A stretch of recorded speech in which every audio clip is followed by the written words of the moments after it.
لہذا یہ جو لوگ ایسے ہیں نا جن کے دماغ میں کیڑا آیا ہوا ہے کہ جناب جی کسی طریقے سے اتحاد امت ہو جائے، سارے ایک جگہ جمع ہو جائیں، دنیا سے یہ سارا فساد ختم ہو جائے، سرکار یہ اللہ کا پلان ہی نہیں ہے۔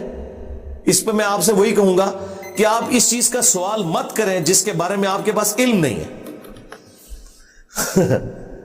اس کا علم یہ ہے کہ اللہ کا یہ ڈیوائن پلان ہے، لَأَمْلَأَنَّ جَهَنَّمَ مِنَ الْجِنَّةِ وَالنَّاسِ اجمعین، کہ ضرور بھر دوں گا جن و انس کے ساتھ جہنم کو۔ یعنی یہ دو پارٹیاں ہمیشہ رہنی ہیں، یہ ہو نہیں سکتا کہ پوری کی پوری دنیا ایک بات کے اوپر متفق ہو جائے، سوائے اس کے کہ وقت پیغمبر موجود ہو، اس میں بھی صرف جو لوگ اس پیغمبر پہ ایمان لے آتے ہیں وہ متفق ہوتے ہیں۔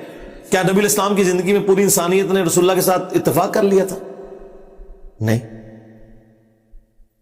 صرف ماننے والوں نے کیا، اور ماننے والے بھی اس وقت تک کٹھے رہے جب تک نبی الاسلام موجود تھے۔ نبی الاسلام کے جانے کے بعد اتفاق تو ٹوٹ گیا۔ سب سے پہلے ٹوٹا جب سعد ابن عبادہ نے حضرت ابوبکر کی بیعت بھی نہیں کی، حضرت عمر کی بھی نہیں کی۔ ٹھیک ہے، آج لوگ بڑی بدتمیزی کے ساتھ سعد ابن عبادہ کا ذکر کرتے ہیں، لیکن وہ یہ نہیں دیکھتے کہ اس شخص کا اس پوری امت میں احسان ہے۔ 155 اصحاب صفا کا کھانا سعد ابن عبادہ کے گھر سے جاتا تھا، اور یہ دو بندے ہیں جنہوں نے نبی الاسلام کی دعوت کو زمین سے آسمان پہ پہنچایا، سعد ابن عبادہ اور سعد ابن معاذ۔ سعد ابن عبادہ جو تھے وہ خزرج کے سردار تھے، اور سعد ابن معاذ اوس کے سردار تھے۔ یہ دو ڈومیننٹ قبیلے تھے، جنگجو لڑاکے مدینے کے، جن کے سرداروں نے اسلام قبول کیا، ان کی محبت میں ان کے فالوورز نے اسلام قبول کیا، اور اسلام کو مضبوطی ملی، اور اللہ تعالیٰ نے پھر اور یہی انصار مدینہ ہے جن کو آپ کہتے ہیں۔ انصار مدینہ کون ہے؟ سعد ابن عبادہ اور سعد ابن معاذ کے قبیلے کے لوگ، اوس اور خزرج کے لوگ۔ بخاری مسلم میں حدیث ہے کہ انصار سے محبت نہیں رکھے گا مگر مؤمن، انصار سے بغض نہیں رکھے گا مگر منافق۔ اور بخاری مسلم میں حدیث ہے، اے انصار، میرے بعد اور لوگوں کو تم پر ترجیح دی جائے گی، صبر کرنا یہاں تک کہ حوض کوثر پہ آ کے مجھے ملنا۔ آخرت میں آخرت تمہارے لیے۔ اسی لیے بخاری میں آتا ہے جب انصار مدینہ کا قتل عام ہوا واقعہ حرہ میں یزید کی فوجوں نے، تو زید ابن ارقم نے خط لکھا انس ابن مالک کی تسلی کے لیے کہ انس، آپ کو یاد نہیں نبی الاسلام نے ہم سے فرمایا تھا کہ میرے بعد انصار کے ساتھ ظلم ہوں گے، صبر کرنا یہاں تک کہ حوض کوثر پہ آ کے ملنا۔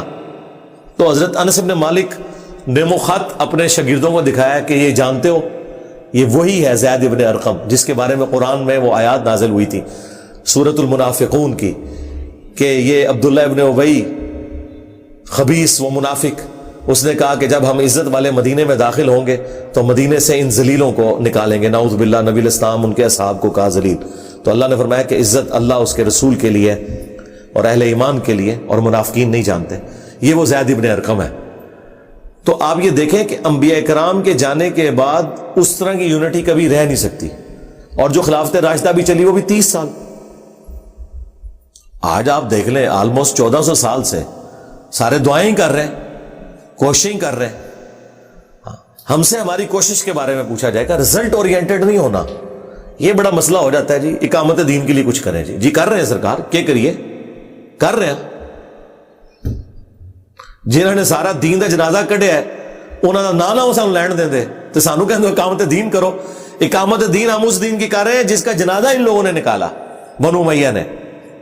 ٹھیک ہے، تو اللہ کا شکر ہے آپ قرآن و سنت پڑھیں، آپ کو سارے کے سارے معاملات کلیئر ہوتے جائیں گے۔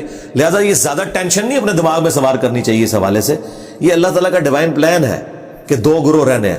ہاں آپ کی کوشش ہونی چاہیے آپ اہل ایمان میں شامل ہوں، انبیاء کے ماننے والوں میں شامل ہوں، اور انبیاء کی دعوت کو آگے پہنچانے کی کوشش کریں، اور لیکن وما علینا الا البلاغ، صرف پہنچانا ہے، منوانا نہیں ہے آپ نے۔